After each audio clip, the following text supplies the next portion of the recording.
There are moments in your life that arrive disguised as something ordinary. They don't announce themselves with thunder or fanfare. They slip in quietly, wearing the plain clothes of a Tuesday evening, a shared pizza, the low murmur of a movie you are not really watching. You only recognize their weight in retrospect, when you trace the fault lines of your own personal history and find that this single, silent moment was the epicenter of the quake that shifted everything. For me, that moment smelled like old books and Liam's laundry detergent, and it was illuminated by the flickering blue light of a television screen. He was asleep, his head resting in my lap, and the sheer, unthinking trust of that gesture felt like a tectonic plate grinding into place beneath the foundations of my carefully constructed world. It was a pressure that could either build a mountain or shatter everything I had ever known. He had arrived 3 hours earlier, using his key without knocking, a habit that had long ago ceased to be an intrusion and had instead become a kind of ambient comfort, like the hum of the refrigerator or the distant sound of city traffic. He brought with him the lingering scent of late autumn rain and the bone-deep weariness of a man who spent his days translating human problems into the cold, unforgiving logic of code. Liam was a cartographer of digital worlds, a builder of elegant, invisible structures, yet his own emotional architecture was often a mess of half-finished rooms and hallways that led to nowhere. He collapsed onto my sofa with a sigh that seemed to carry the weight of every failed line of code, every frustrating meeting, every unspoken anxiety he carried around inside him. He didn't speak for a long time, just stared at the ceiling, his chest rising and falling in a rhythm that was slightly too fast, a little too shallow. I knew this state. It was the precursor to a storm, the heavy stillness in the air before the downpour. I had made us tea, a dark, smoky blend he liked, and put on a documentary about deep-sea life, something with a calm, sonorous narrator and images so alien they demanded nothing of the viewer. It was our ritual, the unspoken agreement for evenings when words were too heavy to lift. We had a whole library of these silent rituals, a language built from shared space and quiet gestures. For years, this was the bedrock of our friendship. I was the harbor, the safe port in his perpetual storm, and he was the one person whose presence felt like a quiet affirmation rather than a demand. I had long ago made a kind of peace with the geography of my feelings for him. My love for Liam was a city I had built on the edge of a sleeping volcano. I lived there every day. I knew its streets, its hidden gardens, its beautiful, perilous views. But I never, ever, did anything to wake the mountain. The friendship was too precious, the potential devastation too absolute.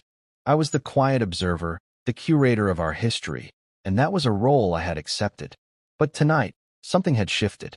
It was in the way he had settled onto the couch, not just near me, but with an almost gravitational pull towards me. He had started at the other end, a respectable cushion of space between us, but as the documentary murmured on, he had slowly, unconsciously, migrated across the worn fabric. First a shoulder brushing against mine, then his leg resting alongside my own. Each small encroachment was a question I was too afraid to answer. And then, an hour in, with a soft, sleepy sound, he had simply tilted his head and rested it in my lap. He was asleep within minutes, his breathing finally deepening into a slow, even tide. And I was left there, pinned by the impossible weight of it, my entire world shrinking to the warm, solid pressure of his head against my thighs, the soft tickle of his hair against my hand, which hovered, frozen, in the space just above his shoulder. This was new territory.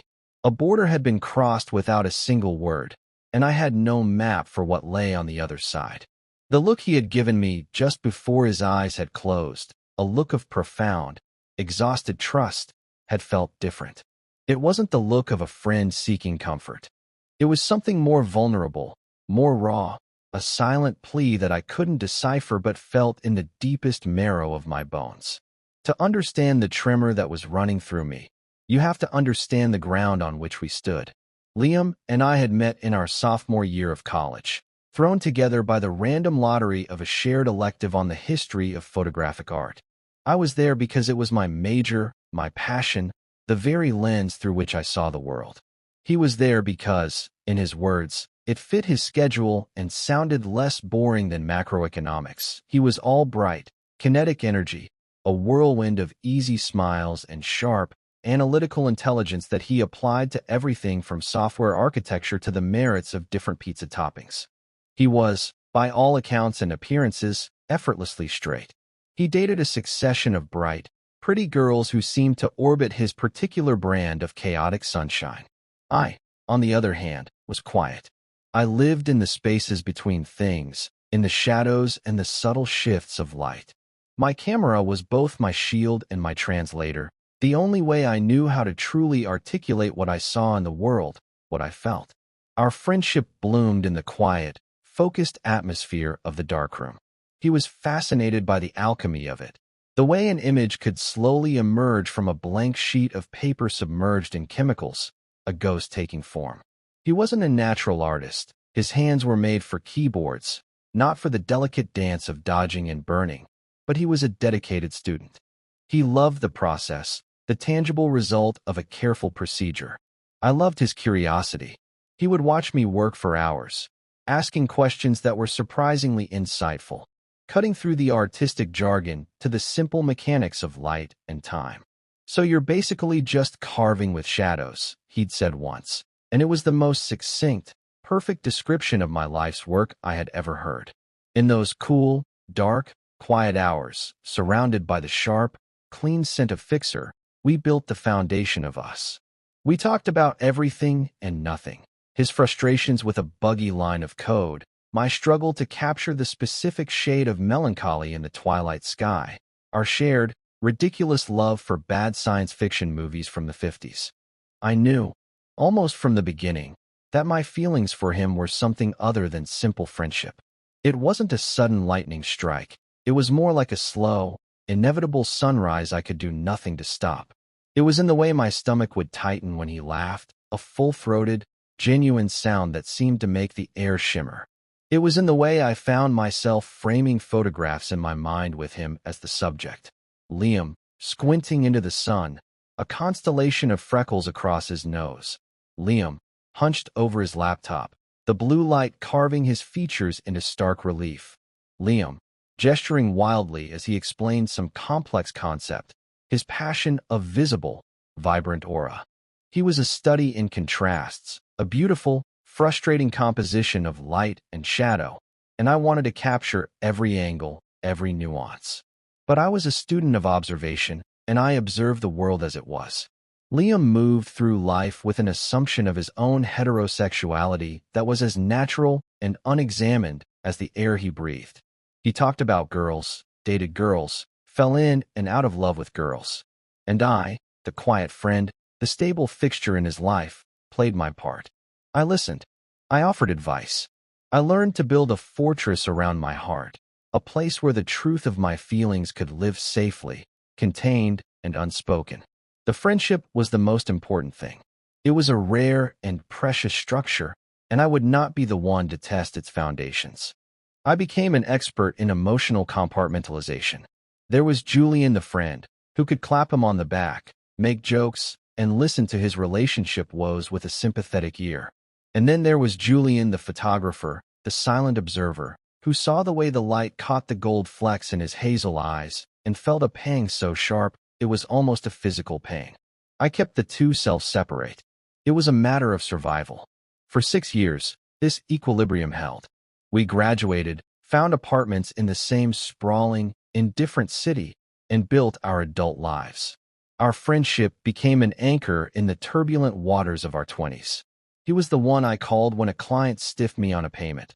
I was the one he called when his code wouldn't compile at 3 in the morning.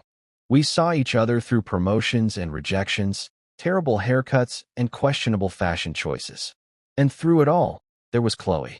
She had been his longest, most serious relationship, a 3-year epic of dizzying highs and dramatic, crashing lows. She was a graphic designer, as vibrant and intense as he was, and together they were a supernova, brilliant and beautiful and, from my vantage point, utterly exhausting. I liked her truly. She was smart and funny, and she seemed to understand the restless energy that hummed beneath Liam's skin. But I also saw the way their shared intensity could curdle, how their arguments were as passionate as their reconciliations. They were two fires that burned too hot, constantly threatening to consume each other. My role, as always, was that of the neutral territory, the Switzerland of their emotional wars. Liam would show up at my door, furious and hurt, and vent for hours. An hour later, my phone would buzz with a text from him. "We're good. It's fine." And the cycle would begin again. I never offered an opinion on Chloe herself, only on the situations he described. I learned to speak a language of careful neutrality, to be a sounding board that absorbed his frustrations without judgment. Secretly, a small, ugly part of me, the part that lived in the locked room of my heart, felt a flicker of hope with every fight, a hope I immediately and violently extinguished. I was his friend. That was all. I had to be. To want more was to risk everything, to be the architect of my own ruin. I had spent years convincing myself that this was enough, that having him in my life in any capacity was better than not having him at all. And most days, I even believed it. The end, when it came, was not a fiery explosion but a quiet, final implosion. Liam called me on a Thursday afternoon, his voice strangely flat, hollowed out. "It's over," he said. Just that. No details, no anger, just the stark, two-word obituary for a 3-year love story. I told him to come over. He arrived an hour later, looking like a city after a siege. His eyes were red-rimmed and vacant, his shoulders slumped. He walked into my apartment and simply stood in the middle of the living room, as if he'd forgotten how to move, how to exist in a space. He was a machine that had been unplugged, the frantic energy that always surrounded him completely gone, leaving a vacuum in its place. This was the catalyst. This was the moment the ground beneath us began to fracture, though I didn't know it yet. I just saw my best friend, broken, and my only instinct was to try and hold the pieces together. That first night after the breakup set the pattern for the weeks that followed. He didn't want to talk about it, not really. He just wanted to be. To exist in a space where nothing was expected of him. So we sat in near silence, the television providing a low, constant murmur. I ordered his favorite takeout. He ate 2 bites and pushed the container away. Later, as the city lights began to smear the darkness outside my window, he looked at me, his eyes full of a kind of desperate, childish plea. Can I just crash here tonight? On the couch? I don't want to be in my place. Her stuff is everywhere, of course," I said. "Of course." I gave him a fresh set of blankets and a pillow, and I retreated to my bedroom, closing the door behind me. But I didn't sleep. I lay in the dark, listening to the unfamiliar sound of another person's breathing in my home. I could hear him shifting on the couch, the soft rustle of the blankets, a muffled sigh. Every sound was a stone dropped into the deep, quiet well of my feelings for him, sending ripples out into the darkness. I felt a dangerous, traitorous warmth spread through my chest, the simple, selfish joy of having him here, under my roof, safe. It was a feeling I had to crush, to bury deep. He was my friend. He was hurting. This was not about me. This was the shift. The breakup with Chloe hadn't just broken his heart. It had seemed to break his sense of home. His own apartment, once a shared nest, had become a museum of a failed relationship, every object a painful artifact. So my apartment became his refuge. He started spending more nights on my couch than he did in his own bed. At first, it was an explicit request each time, a hesitant question at the end of the night. But soon, it became an unspoken assumption.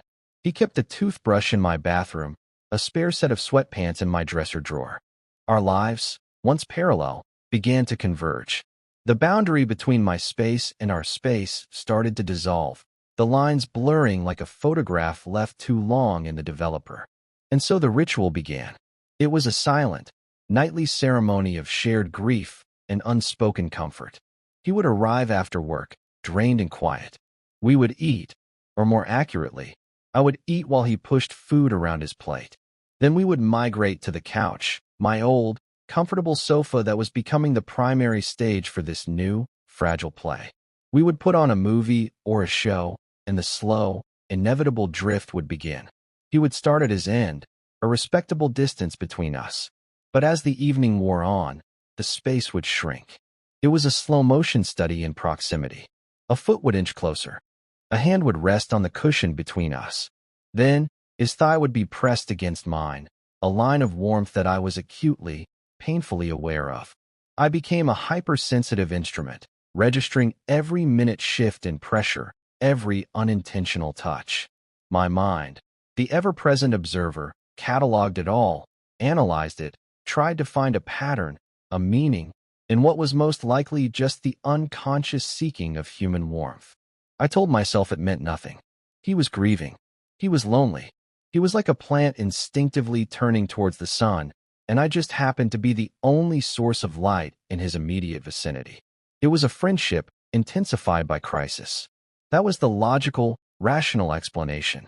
That was the story I told myself as I lay awake at night, my heart pounding a frantic, chaotic rhythm against my ribs. But my body, my senses, they told a different story. They spoke of the subtle scent of his shampoo, the radiating heat from his skin, the almost imperceptible weight of his arm resting against mine. They spoke a language of yearning that my logical mind frantically tried to silence. I felt like I was living a double life within my own skin. Outwardly, I was calm, steady, the stoic friend. Inwardly, I was a maelstrom of hope and terror, a constant, roiling debate between what I wanted to be true and what I knew was almost certainly not. The first time he fell asleep on me, it was an accident. We were watching an old black and white film, and he had been leaning against the arm of the sofa, his head propped on his hand. At some point, his hand must have slipped, and his head had simply landed on my shoulder. He'd mumbled a sleepy apology, but before I could respond that it was fine, he was already breathing the deep, even breaths of sleep. My entire body went rigid. I sat there, perfectly still, for the entire 2-hour runtime of the movie, my arm going numb, my neck cramping. I was terrified that if I moved, I would break the spell. His hair was soft against my cheek. I could feel the gentle puff of his breath against my neck. It was the most exquisite torture I had ever known. When the credits rolled and the room was plunged into silence, I didn't know what to do. I sat there for another 20 minutes, just listening to him breathe, before I gently, carefully, shifted my weight until he stirred. He woke up slowly, blinking in confusion, before realizing where he was. He pulled back quickly, a flush creeping up his neck. "Sorry, man," he'd mumbled. I was out. I had just shrugged, forcing a casualness I did not feel. "It's fine. You were tired, but it wasn't fine." A line had been crossed, a new precedent set, and the carefully constructed walls of my fortress were beginning to show cracks. This became a new part of the ritual, not every night, but often enough that it stopped feeling like an accident. He would start to drift off, and his head would find its way to my shoulder, and then, eventually, to my lap. It was the night of the deep-sea documentary that the final, most significant migration occurred. He had been quiet all evening, a deeper, more profound sadness clinging to him like damp sea mist.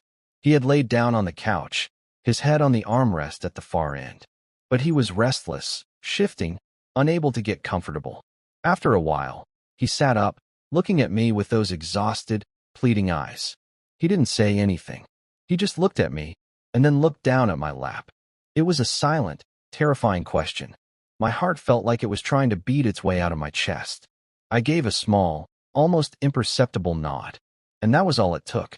He shifted down the couch, curled himself into the space beside me, and laid his head down. The act was so simple, so devoid of any overt romanticism, yet it felt like the most intimate thing I had ever experienced. It was an act of complete and total surrender. He was trusting me with his vulnerability, his exhaustion, his grief. He was letting me see him unguarded, stripped of the easy confidence he usually wore like armor. As he drifted off to sleep, I found myself gently, hesitantly, resting my hand on his hair. It was softer than I had imagined. I let my fingers thread through the strands, a gesture so tentative it was barely a touch. A current of something, longing, tenderness, a fierce, protective love, ran through me, so powerful it made me dizzy. I felt like a photographer who had spent his entire life shooting landscapes and had suddenly, without warning, been asked to capture the intricate, terrifying, beautiful terrain of the human soul. I was overwhelmed. I was terrified, and I had never felt more alive. This, I knew, was the turning point. This was the moment the earth shifted. The way he had looked at me just before closing his eyes, it wasn't just trust. It was a question. It was a plea. It was a door being left ajar, an invitation into a room I had only ever dreamed of entering.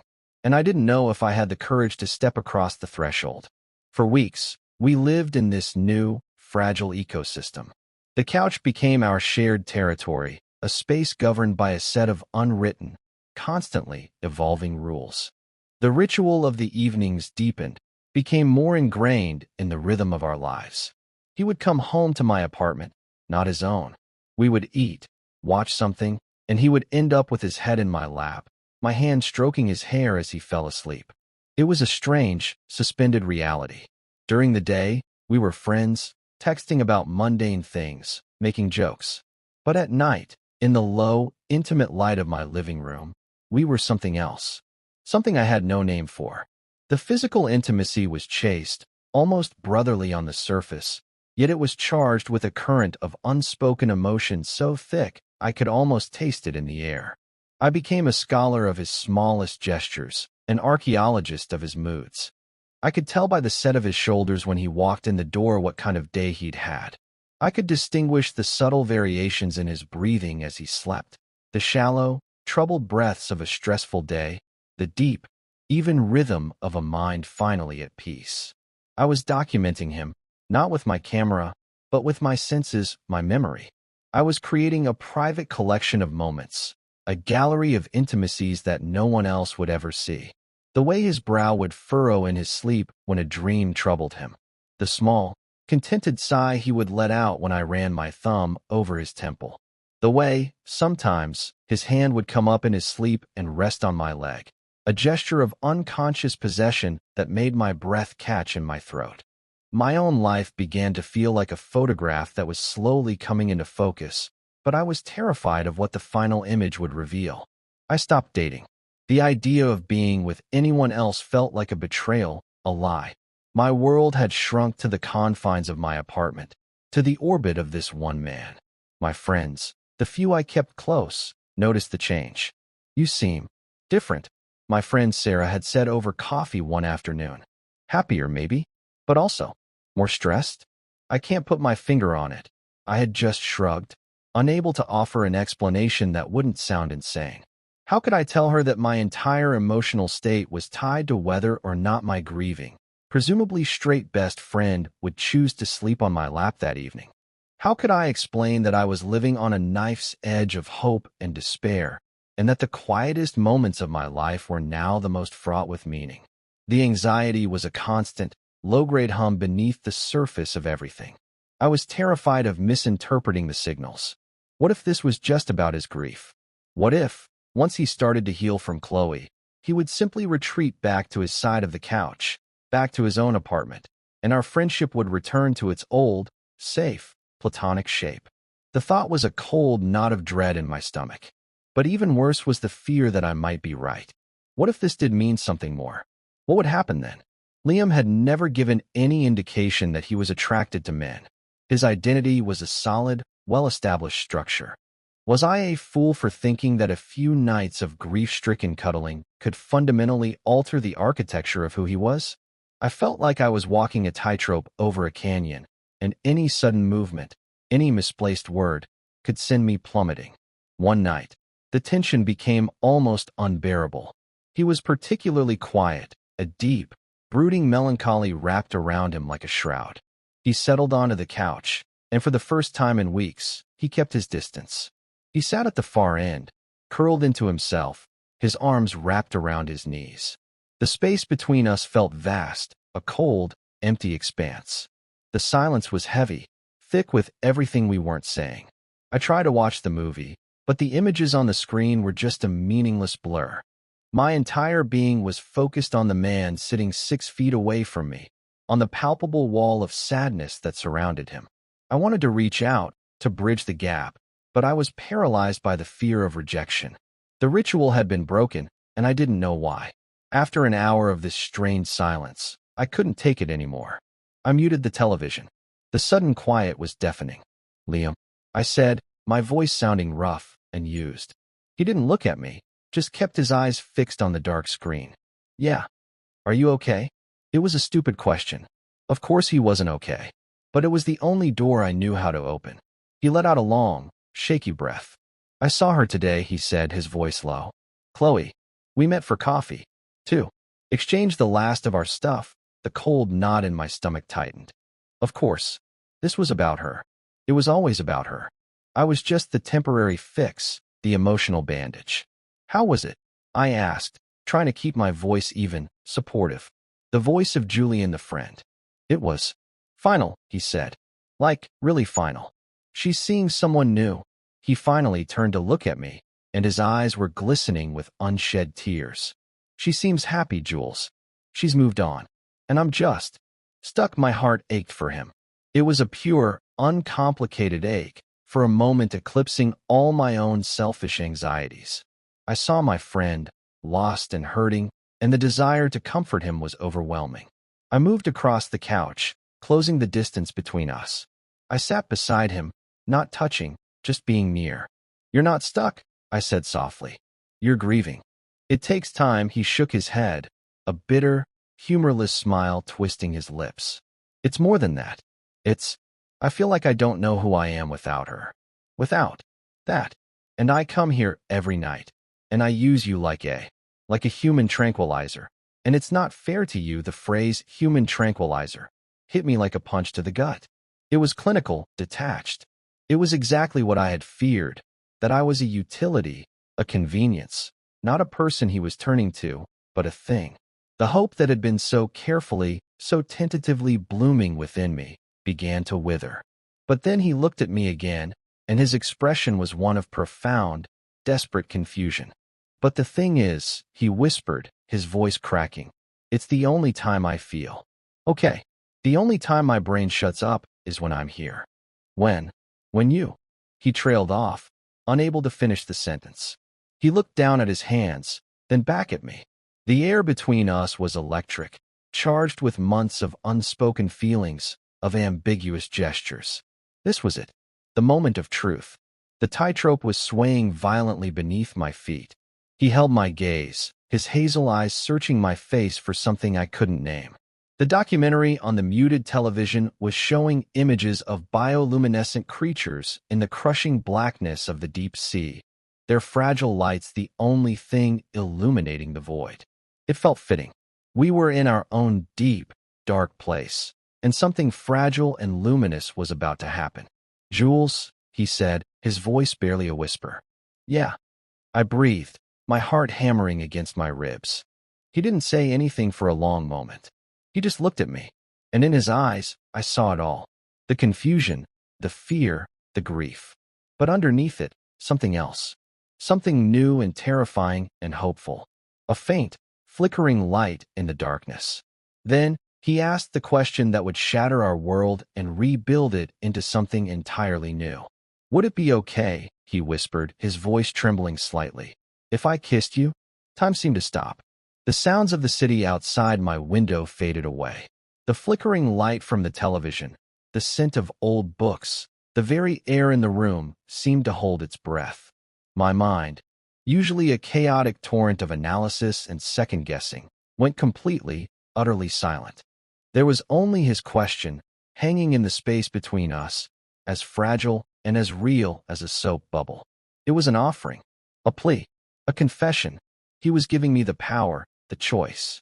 He was laying his own confusion and vulnerability at my feet and trusting me not to crush it. All the years of carefully constructed walls, of self-denial, of resigned acceptance, they all came crumbling down in that one silent moment. The fear was still there, a cold tremor in the pit of my stomach, but it was overshadowed by a wave of something else, something so powerful it felt like coming home. It was the breathtaking, terrifying relief of being seen. He saw me, not just Julian the friend, the safe harbor, the human tranquilizer. He saw me, and he was asking if he could cross the final, most sacred boundary. I didn't trust my voice, so I just nodded. A single, slow, deliberate movement. He let out a breath he seemed to have been holding for a lifetime. He leaned in slowly, tentatively, giving me every possible chance to pull away, to change my mind. His eyes never left mine, and in them, I saw my own reflection, my own shock and hope mirrored back at me. His hand came up, not to my face, but to my shoulder, a light, grounding touch, as if he needed to make sure I was real. And then his lips met mine. It was not a kiss of passion, of pent-up desire finally unleashed. It was something far more profound. It was hesitant, soft, and unbelievably gentle. It was a question, a discovery, a quiet exploration of a new and unknown territory. It tasted of salt from the tears that had finally escaped his eyes and of the tea we had drunk hours ago. It was the most honest, vulnerable thing I had ever experienced. We stayed like that for just a moment, a brief, perfect eternity, and then he pulled back, just enough to look at me, his forehead resting against mine. His eyes were closed, and a single tear traced a path through the faint stubble on his cheek. "Okay," he breathed out, a single word that was equal parts relief and wonder. "Okay," I whispered back. That was the crossing, the irreversible act, the quiet, gentle shattering of the status quo. We didn't talk anymore that night. Words felt clumsy, inadequate. He simply curled up against me, his head resting on my chest, right over my wildly beating heart. I wrapped my arms around him, holding him close. It was different now. The ambiguity was gone, replaced by a terrifying, exhilarating clarity. This was not the comfort of a friend. This was something new, something fragile, something real.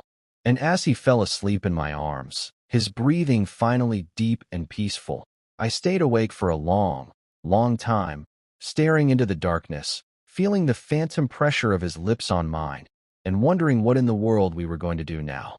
The morning after was a study in quiet, agonizing tension.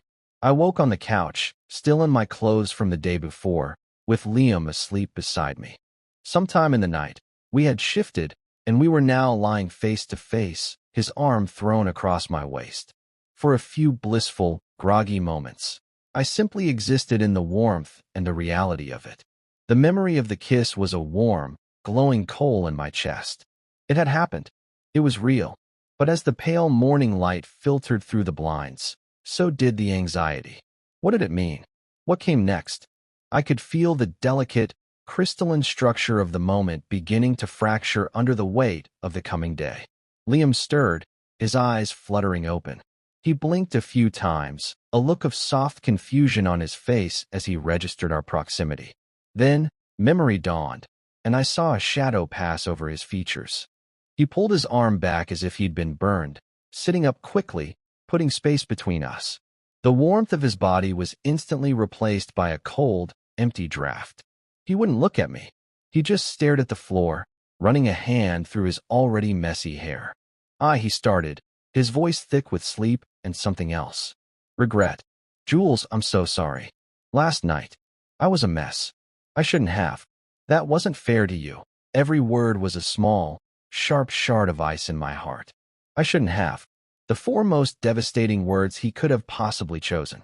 He was writing it off, chalking it up to grief, to confusion, to a momentary lapse in judgment. He was taking the most significant moment of my life and filing it away as a mistake. The beautiful, fragile thing we had created in the darkness was, in the harsh light of morning, something to be ashamed of, something to apologize for. A wave of hurt so profound it was nauseating washed over me. "Don't," I said, my voice colder than I intended. He finally looked at me, his expression a miserable mix of guilt and confusion. "Don't what?" "Don't apologize for it," I said, my voice low and tight. "Not unless you're actually sorry it happened." He looked away again, unable to meet my gaze. I'm just confused, man. I don't know what I'm doing." He stood up, pacing the small space of my living room like a caged animal. "I need to go. I need to get my head straight." He grabbed his jacket from the back of a chair, not even stopping to put on his shoes. Before I could say another word, he was at the door. He paused, his hand on the knob, his back to me. "I'll call you," he said, but his voice lacked conviction. It was the kind of promise you make when you have no intention of keeping it. And then he was gone. The door clicked shut behind him, and the silence he left in his wake was heavier, more absolute, than any silence we had ever shared before. The next 3 days were some of the longest of my life. He didn't call. My texts, at first casual and then increasingly worried, went unanswered, left to languish with the single, sterile checkmark of delivered. The silence was a form of torture. It allowed my worst fears to grow and fester in the dark. I had been a fool. I had misinterpreted everything. I had taken a moment of a friend's profound grief and twisted it into something it was never meant to be. He was right to run. He was probably disgusted with me and with himself. I had not only lost the potential for something more, I had shattered the friendship that had been the central pillar of my life for 6 years. The pain of it was a physical ache, a hollow space in my chest that made it hard to breathe. My apartment, once a sanctuary, felt like a crime scene. Every surface held the ghost of his presence. The indent on the couch where his head used to rest, the mug he'd used still sitting by the sink, the scent of his laundry detergent that lingered on the blanket he'd used. I couldn't be there. I spent my days walking the city for hours, my camera bag heavy on my shoulder, but I didn't take a single picture. The world looked flat, desaturated, all its beauty and nuance gone. I was seeing everything in black and white, and it was all shades of gray. By the 4th day, I couldn't take it anymore. The uncertainty was killing me more than any confirmed rejection could. I needed to know. I needed to hear it from him, to have the final, brutal truth so I could begin the long, arduous process of mourning what I had lost. I walked to his apartment building, my heart a cold, heavy stone in my chest. I stood on the sidewalk across the street, staring up at his window. I didn't have a plan. I just needed to be near, to close the physical distance that mirrored the vast emotional chasm that had opened between us. I must have stood there for 20 minutes before I saw him. He came out of the front door, dressed for a run, but he wasn't running. He was just standing on the steps, staring blankly at the traffic going by. He looked terrible. He was paler than usual, with dark circles under his eyes that spoke of sleepless nights. He looked as lost and broken as he had the day he and Chloe had split up. And seeing him like that, all my anger, all my hurt, it evaporated, replaced by that old, familiar, overwhelming wave of love and concern. I crossed the street. He didn't see me until I was standing right in front of him. When he looked up, his eyes widened in a kind of panicked surprise, like a startled deer. He looked like he was about to bolt. "Liam," I said, my voice quiet but firm. "We need to talk," he flinched.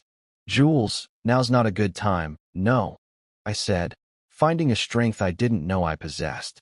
"It is. It has to be. I can't do this. This silence. You can't just kiss me like that and then disappear.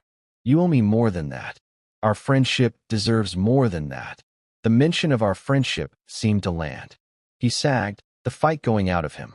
He ran a hand over his face, his shoulders slumping in defeat. "You're right," he sighed. "You're right. Come on."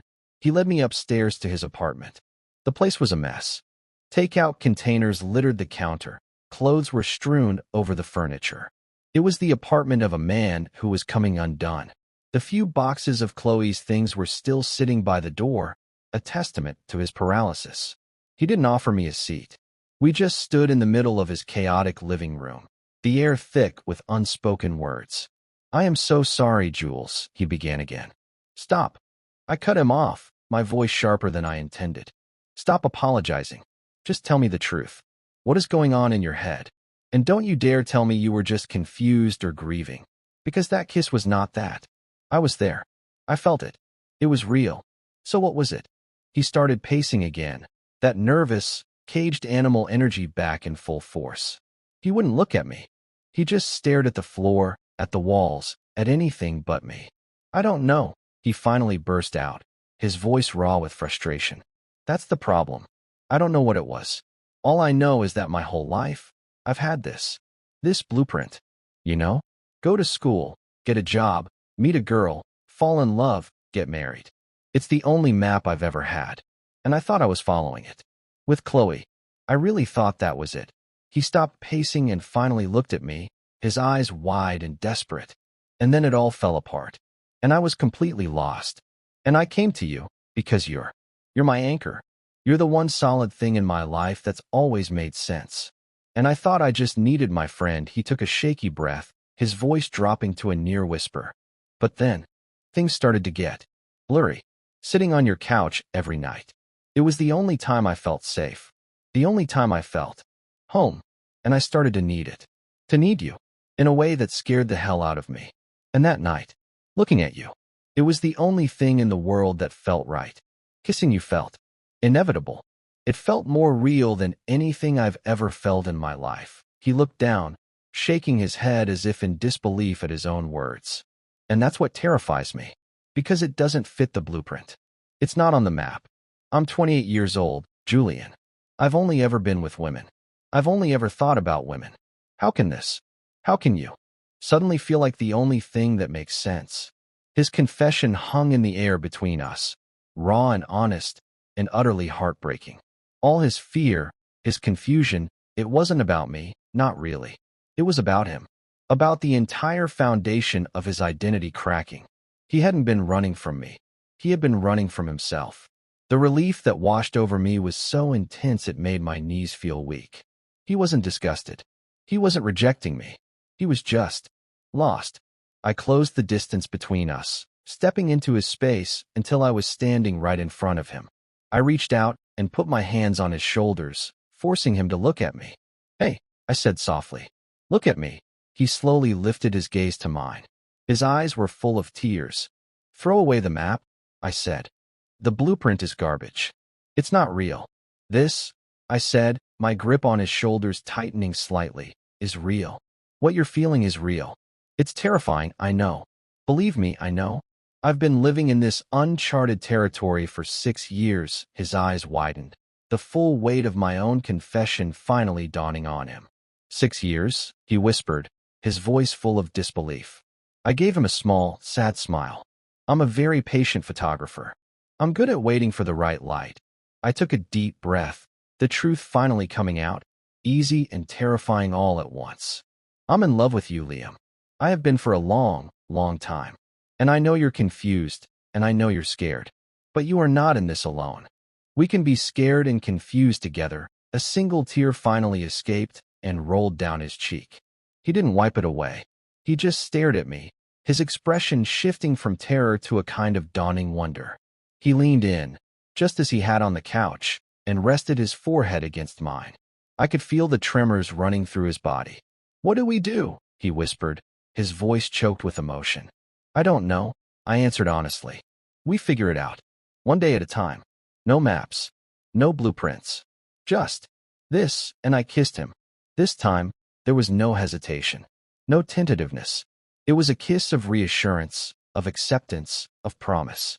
It was a kiss that said, you are home. You are safe. I am here. He wrapped his arms around me, pulling me tight against him, and for the first time in days, the hollow ache in my chest was filled. He was holding on to me like a drowning man clinging to a raft, and I held him right back, my anchor, my storm, my beautiful, terrifying, uncharted new world. The aftermath of a storm is not an immediate return to sunshine. It is a period of quiet assessment, of clearing the debris and checking the foundations. That's what the next few weeks were for us. There was no magical transformation. Liam didn't wake up the next day with a new, fully formed identity. His confusion and fear didn't just vanish. But what had changed was that he was no longer running from it. He was facing it with me. We talked. We talked more than we had in our entire 6 years of friendship. We talked about his fears, about my years of silence, about what this meant for our lives, for our futures. The conversations were often clumsy, difficult, and emotionally exhausting. There were moments of doubt, steps backward into old patterns of fear. But we kept talking. We were building a new language, a new map, together, one honest word at a time. The physical intimacy returned, but it was different now. It was intentional. When he stayed at my place, which was now every night, it was not an act of a desperate man seeking refuge. It was a choice. When he reached for my hand while we watched a movie, it was not an unconscious gesture. It was a clear, deliberate statement. The couch, once a stage for our ambiguous drama, became simply a place of comfort. We would lie there for hours, his head on my chest, my arms around him, sometimes talking, sometimes just breathing in the same rhythm. The frantic, analytical part of my brain, the part that had spent years dissecting his every move, finally went quiet. I no longer had to search for hidden meanings, because the meaning was now open, clear, and shared between us. One Saturday morning, about a month after our confrontation, I woke up to the smell of coffee. I came out of my bedroom to find Liam in my kitchen, moving with a quiet, easy familiarity, as if he had been doing it his whole life. He was wearing my old, paint-splattered college sweatshirt, and the morning sun streaming through the window caught the gold in his hair. He looked up as I entered and gave me a soft, genuine smile. Not his old, bright, public smile, but a new one. A quiet, private smile that was just for me. "Morning," he said, his voice still warm with sleep. He handed me a mug of coffee, our fingers brushing. The casual touch sent a familiar, pleasant jolt through me, but now it was free of the old anxiety. It was just a simple, happy fact. He was here. He was real. We were real. "I was thinking," he said, leaning against the counter, his expression serious but calm. "I think I'm going to sell my apartment." I raised my eyebrows, surprised. "Are you sure?" He nodded, his gaze unwavering. "I haven't slept there in a month. It's not my home anymore." He took a sip of his coffee, then looked at me, a flicker of his old vulnerability in his eyes. "I was kind of hoping, maybe, I could move my stuff in here." The domesticity of the question, the sheer, simple hopefulness of it, filled my chest with a warmth that had nothing to do with the coffee. He wasn't asking to crash on my couch. He was asking to build a life in my home. He was asking to make my home our home. I set my mug down and walked over to him. I wrapped my arms around his waist, pulling him into a hug, resting my chin on his shoulder. I could feel the steady, calm beat of his heart against my chest. "I think," I said softly into his ear, "that we can probably find a space for your stuff." He let out a long, happy sigh, his arms tightening around me. We stood there like that for a long time, in the quiet of a Saturday morning, the sunlight painting stripes on the floor, the scent of coffee filling the air. There were no grand declarations, no dramatic pronouncements. There was just this, the simple, profound peace of finding your place in the world and realizing it is not a place at all, but a person. We learn, I think, that love is not a destination you arrive at, but a landscape you navigate together. There are mountains to climb and valleys to cross. There are storms, but there are also quiet harbors and sunlit mornings. The old map Liam had tried to follow was useless because it showed a world that didn't exist, a world of straight lines and predictable paths. Our world was messy, complex, and far more beautiful for it. We were learning to draw our own map, one tentative, truthful line at a time. We were healing, not just from his breakup, but from my years of silence, from the loneliness we had both felt without even knowing how to name it. We began to heal in the beautiful, honest silence we had learned to create together, a silence that was no longer empty, but full of unspoken understanding, of quiet certainty, of a love that had finally found its voice.